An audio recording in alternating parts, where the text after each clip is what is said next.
The Day the Earth Stood Still is a much-loved American science fiction classic. It was inspired by Harry Bates's 1940s short story Farewell to the Master, scripted by Edmund H. North and directed by Robert Wise. Warlike humanity discovered a rudimentary kind of atomic energy. This undeveloped atomic energy was soon to be coupled to experimental rocketry that would enable humanity to escape their planetary confinement. At this watershed moment, the alien Federation of Intelligent Worlds promptly dispatched emissary Klaatu to Earth, accompanied by robot policeman Gort. When their atomic-powered spaceship landed in Washington, D.C., Klaatu emerged espousing peace and goodwill, brought a priceless gift for the president, and wanted to offer Humanity Federation membership, but Klaatu was shot by a nervous soldier breaking the gift.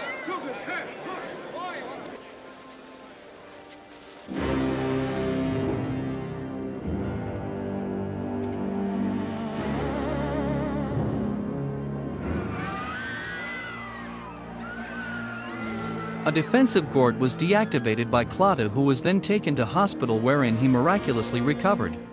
Frustrated by government red tape and then effectively imprisoned, he escaped and lived incognito amongst the populace as Mr. Carpenter, and befriended Helen and Bobby Benson. Carpenter Klaatu was subsequently betrayed by Tom Stevens and murdered by the military. Then he was resurrected via Gort and returned home, leaving humanity an ultimatum. Namely, join the Federation and choose the path of peace, or continue their violent and aggressive ways, and risk reducing Earth to a burned-out cinder by robotic policemen pre-programmed to maintain cosmic peace. The film won the Golden Globe Award for the Best Film promoting international understanding. It elevated science fiction films another step up the ladder of respectability, and it became an American cult favorite deemed astonishingly thoughtful by the standards of the time. It was also frequently proffered as an anti-nuclear exemplar, aimed at suppressing Earth atomics during the dawning of the atomic age. However, this common reading is resoundingly rejected. Commentators have frequently misconceived, misunderstood, or misread the actual filmic facts.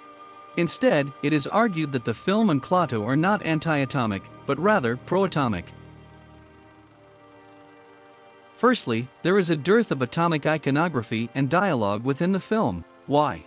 Simply because the story's foundational premise posits A. Federation intervention before Earth had serviceable atomics. B. Before the existence of any rival atomic, as opposed to military powers. And C. Before Earth had interstellar flight capabilities. Secondly, any mention of banning atomic energy or weapons, or even the words nuclear and bomb are absent from the film, whilst the word bombs only occurs once when young Bobby associated it with atomic power. What do you think makes it go? Well, a highly developed form of atomic power, I should imagine. I thought that was only for bombs. No. No, it's for lots of other things, too.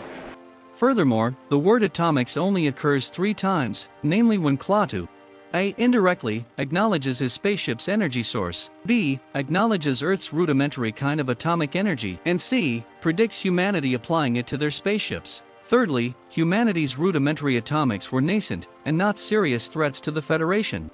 We know from scientific observation that your planet has discovered a rudimentary kind of atomic energy. We also know that you're experimenting with rockets. Yes, that is true. Earth's atomic and interplanetary technology was in process and theoretically unproven. It needed Nobel Prize-winning scientist Professor Jacob Barnhart to get mathematical assistance cum verification from a very willing Carpenter Klaatu. Fourthly, Carpenter Klaatu's politico-scientific concern was future-focused. It amounted to Federation anxiety over Earth's potential atomic interstellar propulsion capabilities, thus leading an already squabbling, violent, and aggressive humanity to export their bellicosity into outer space and disturb the peace-loving Federation planets. Consequently, emissary Klaatu's diplomatic mission cum ultimatum was effectively cosmic preparation, not punishment. Also, it is a friendly warning about a pre-existing peace enforcement system, not an invasion to deliver an embryonic execution order. It is no concern of ours how you run your own planet. But if you threaten to extend your violence, this Earth of yours will be reduced to a burned-out cinder.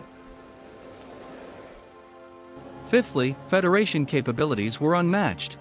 As demonstrated by Klaatu's 250 million-mile journey to Earth, Gort effortlessly turning Earth's military rifles, artillery, and tank into amorphous lumps of molten metal or vaporizing them outright.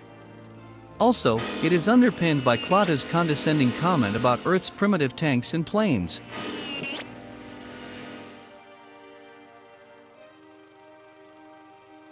Klaatu does not have any ideological, political, socio-cultural, religious, or practical anti-atomic objections. He never displayed any disapproval, fear, or loathing of atomic bombs, energy, or experimentation.